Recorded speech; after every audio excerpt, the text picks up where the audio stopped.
time to discover the amazing ancient roots of technologies we like to think of as modern. New research is beginning to suggest that many of the inventions of the last 200 years may, in fact, have already been known to the ancient Greeks and Romans. Much of what we have recently discovered, we may, in fact, have just rediscovered. The Greeks and Romans were also intensely practical people. Many of the things which they devised, planned and invented proceeded by 2,000 years, things that we like to think of as modern.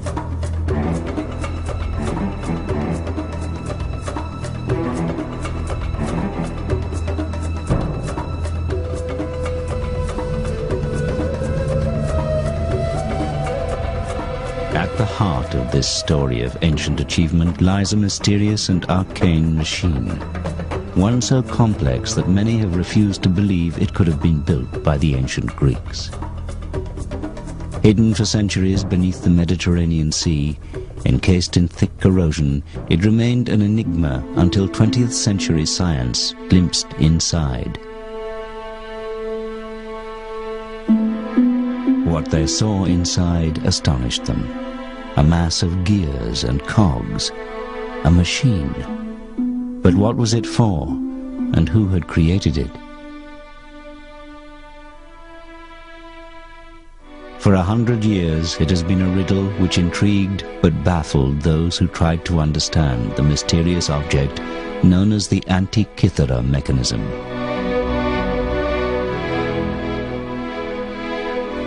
But now, finally, its story can be told. That story began just over 100 years ago, in the year 1900. It was early spring when Captain Kondos and his crew of sponge divers found themselves sheltering from a storm miles off course by the little Greek island of Antikythera. As the weather cleared, the captain decided to make the most of his unplanned stop by diving in the deep, clear waters off the island.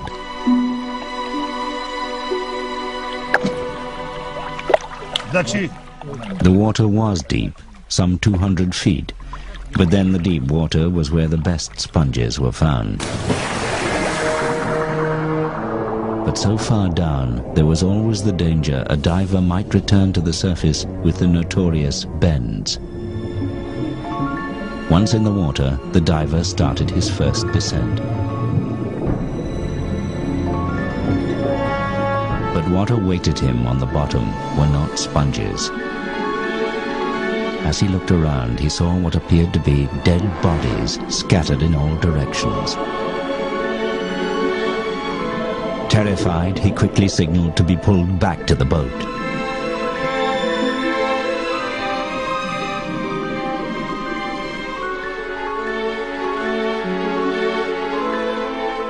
Some thought the diver mad. Perhaps he had the bends. But the truth was far, far stranger than that. 2,000 years ago, another ship had sailed these waters, on its way from Rhodes to deliver a precious cargo to a wealthy Roman citizen.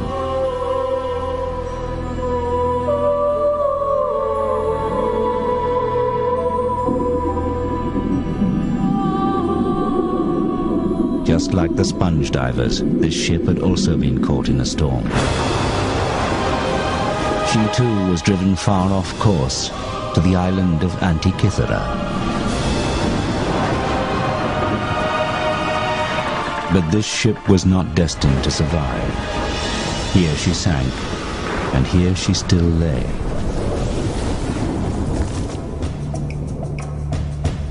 Captain Kondos sent another diver to investigate the wild story of bodies.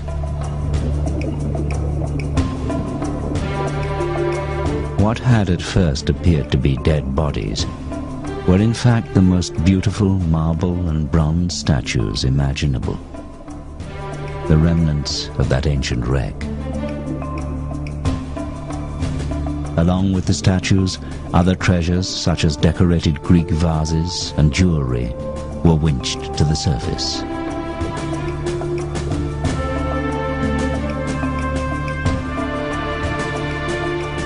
It was the find of the decade, perhaps the century, and the breathtaking statues made front-page news.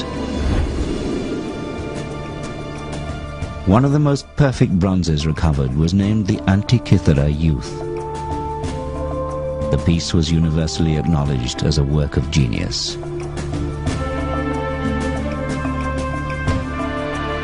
It had clearly belonged to a Roman of exquisite taste and fantastic wealth. A Roman destined for disappointment, as this cargo never arrived.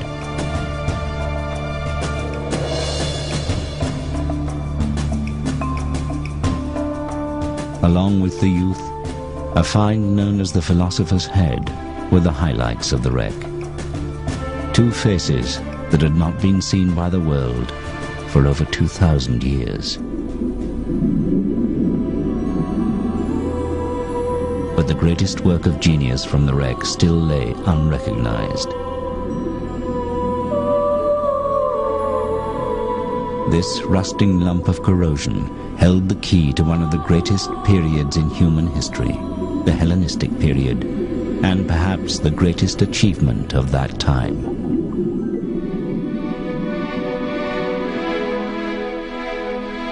Two and a half thousand years ago, the Mediterranean was a place where science, philosophy, and art flourished.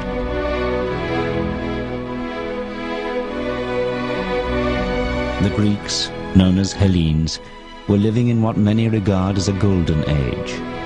They had invented democracy, opened up the fields of mathematics and science, and introduced the world to philosophy. They were inquisitive and inventive, no different in many ways from us today. In trying to understand their world, they had created this strange machine. All their 21st century descendants had to do was work out what they had created it for. Part of that answer lay far from Antikythera, in a London museum display case. "20 years ago, Michael Wright, curator of engineering at the Science Museum in London, came upon another mysterious ancient mechanical device. Although much less complex, there were similarities with the Antikythera mechanism. We call this the Byzantine sundial calendar. We think it dates from about 500 AD. It appears to be a sundial which is also a mechanical calendar. It shows the passing of days, indicated by the age of the moon within the month. The gear wheels look surprisingly modern. Complicated mathematics and a detailed knowledge of astronomy would have been necessary to create such an object. Michael Wright decided to build a model of the device to explore how it would have worked. The model shows the positions of the sun and moon within the zodiac at any given date, as well as the age of the moon. Here you have the letter giving the day, that's saying Alpha, A, that says day 1 of the month. And correspondingly, in the circular opening, you have the black disk showing this is new moon. If I click it forward day by day, that's beta, B, day 2, day 3, day 4, day 5, 6, 7, 8, 9, 10, 11, 12, 13, 14, well, we're at 15, and there is the full moon, the shiny disk. The other dials show the moon and the sun going around the zodiac. This instrument is much more simple than the Antikythera mechanism, but what's exciting about it is to have found another instrument, very obviously in the Hellenistic tradition, because of the Greek lettering, and also having gear wheels. So now we have not just one mechanism that tells us the Greeks had gears, we have two. We've doubled the evidence. Although similar, it is estimated that the sundial calendar only had 8 gear wheels, where the Antikythera device had at least 29, allowing for much more complicated calculations. Could the Antikythera mechanism be a mechanical calendar as well, one many times more complicated than the Byzantine machine, yet over 600 years older? But in an age supposedly without machines and modern technology, who could have created such a device? They would have to have been an expert in both mathematics and engineering, a genius, centuries, perhaps even millennia ahead of their time. One man who fitted that description was Archimedes, the most respected mathematician and inventor of his age. Archimedes lived during the Hellenistic period in the Greek city-state of Syracuse on what is today Sicily, off the coast of Italy. During his lifetime, the Mediterranean was a turbulent, war-torn place. A world in which his talent for military invention was put to good use by both his fellow Greeks and the aggressive new power of Rome that was slowly spreading its tentacles across the Mediterranean.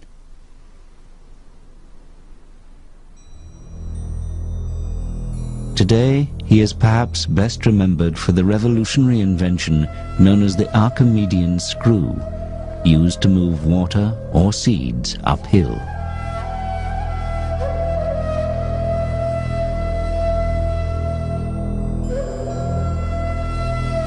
But Archimedes was also fascinated by other difficult mechanical problems, such as how to accurately measure distances. The greatest challenge of all, however, was to solve the puzzle of what caused the rising and setting of the sun, the changing seasons, and the strange movement of the moon and planets. What, in short, were the mechanics of time? Many years earlier, Archimedes had traveled across the Mediterranean to the most important cultural center of the Hellenistic world, Alexandria, Egypt. Alexandria was the most sophisticated place on earth. Founded by Alexander the Great, it was now ruled by the descendants of one of his generals, Greek soldiers who had risen to become pharaohs. It was a unique place, the meeting point of the age-old civilizations of the Mediterranean, a city of Egyptians, Greeks, Romans, and Persians. Here they combined the wisdom of the pharaohs with the brilliance of Greek philosophy to create the intellectual powerhouse of the ancient world. And it was here that the young Archimedes would be inspired by the work of a mechanical genius called Ctesibius. He would have a simple but brilliant idea that would literally change time forever.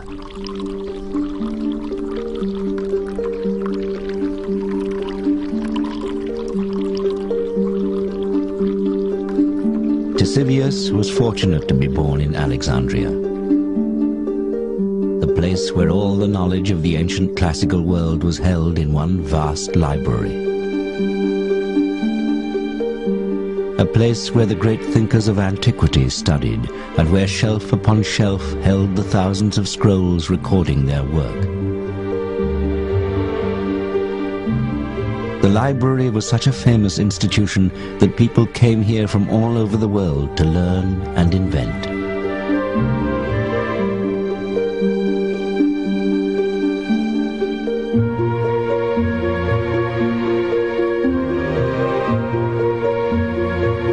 It was here that Ctesibius's revolutionary invention was recorded, and where the young Archimedes may first have read of his work.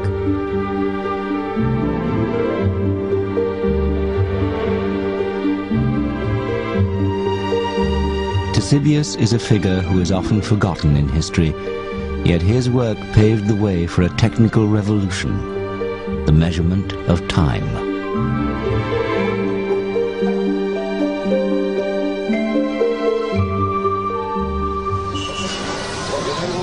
Yet Ctesibius came from humble beginnings. He was the son of a simple barber. As a young man, he had worked in his father's barber shop in Alexandria, inventing gadgets such as adjustable mirrors,